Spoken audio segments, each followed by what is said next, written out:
नमस्कार, मी पंजाब डक. जुलैच्या पहिल्या आठवड्यात मात्र सगळ्यांसाठी एक सूचना. मुंबईकर, पुणे आणि उत्तर महाराष्ट्रातल्या शेतकऱ्याला सांगू इच्छितो की 2 जुलै ते 8 जुलैच्या दरम्यान मुंबईकडं मग काही ठिकाणी अतिवृष्टी होईल.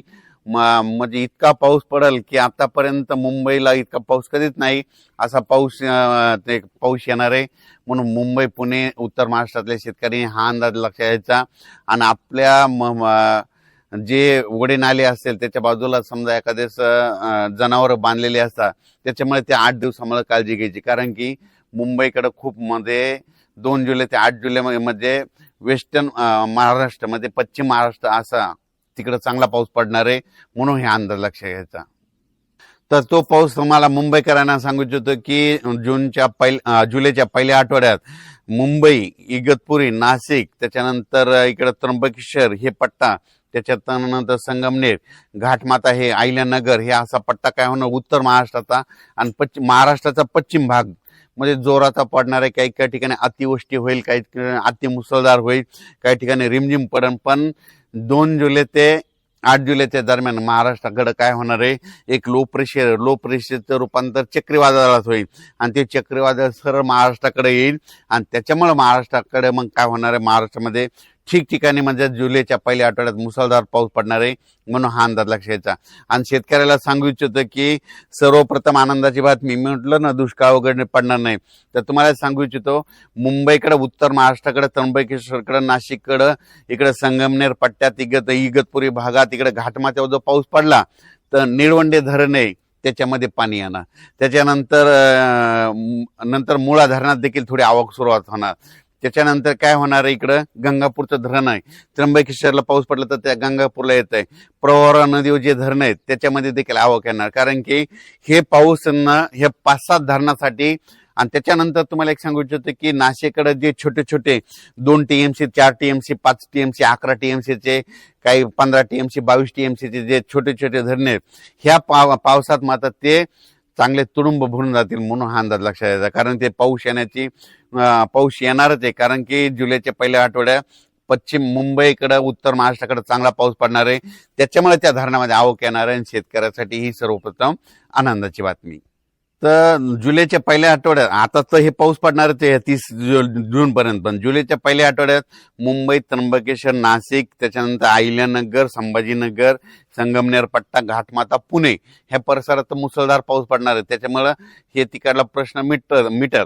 पण त्याच्यानंतर काय झालं, पश्चिम महाराष्ट्रामध्ये सोलापूर जिल्हा, सांगली जिल्हा, त्याच्यानंतर साताराच्या इकडला पूर्वेकडील भाग, बऱ्याच शेतकऱ्याचे फोन आले. कोल्हापूर, सांगली, आटपाडी, त्याच्यानंतर दाळिंबपट्टा, कासेगाव मध्ये द्राक्षपट्टा, त्या भागात काय झालं, शेतकऱ्याचे फोन आले होते. पण काल कासेगावला सुद्धा पाऊस सुरू झाला, पंढरपूरला देखील पाऊस झाला. आणि सोलापूर जिल्ह्यातले सांगू इच्छितो की सोलापूरकडे देखील पाऊस येणार आहे. आता म्हणजे आज 26 ते 30च्या दरम्यान चांगला तुमच्याकडे जरी पाऊस पडणार आहे. तुमच्याकडे दुष्काळ वगैरे पाऊस पडणार नाही.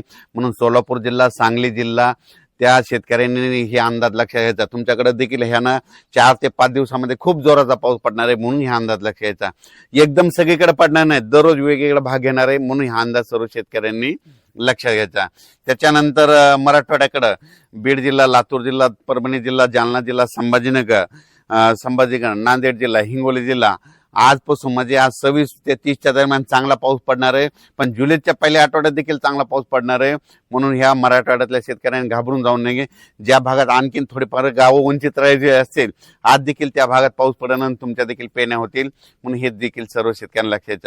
विदर्भ, पूर्व विदर्भ आणि पश्चिम विदर्भ, पूर्व आणि पश्चिम विदर्भामध्ये आज देखील वेगवेगळ्या भागात चांगला पाऊस पडणार. कुठं उडे नाले वाहतील, कुठं रिमझिम पडेल, कुठं पेंडवलता पडेल, पण पाऊस पडणार आणि सगळ्या शेतकऱ्याला जीवदान ठरणार आहे. हे म्हणजे 30 जून पर्यंत असाच विदर्भात 6, 5, 11 जिल्ह्यामध्ये दररोज वेगवेगळ्या भागात पाऊस पडणार आहे. सगळीकडे एकदम पडणार नाही.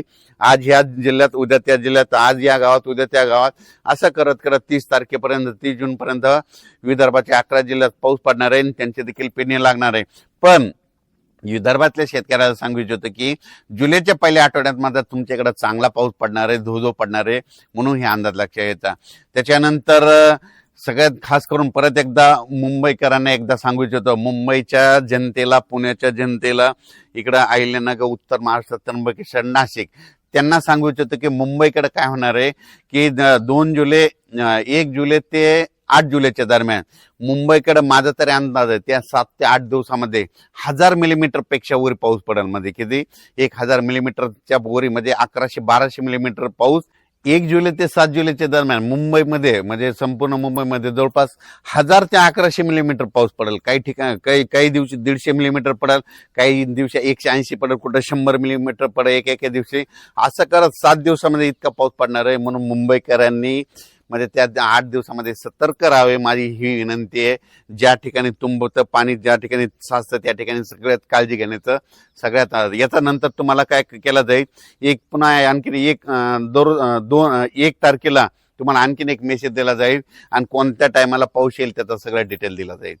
पण राज्यात मात्र पहिल्यापासूनच मी म्हणतो जूनमध्ये पाऊस कमी पडणार, जुलैला जास्त पडणार, ऑगस्टला 2 पाऊस मोठे राहतील आणि सप्टेंबर ऑक्टोबर परतीचा पाऊस धुमाकूळ घालील. म्हणून ही अंदाज लक्षाचा. राज्यात सगळ्या शेतकऱ्याला सांगू इच्छितो जमिनीमध्ये ईदभर ओल झाली की तुम्ही तुमचं पेरणी कधी करू शकता. आमच्याकडे इतका पाऊस आहे, 3 दिवस झाला आम्ही दररोज येतो पण वापसाच होत नाही, त्याच्यामुळे आमची पेरणी थांबलेली आहे. वापसा झाल्याच्या नंतर मी देखील पेरणार आहे. ज्यांच्या शेतामध्ये ईदभर ओल आहे ना त्यांनी पेरणी करायला काही हरकत नाही. धन्यवाद.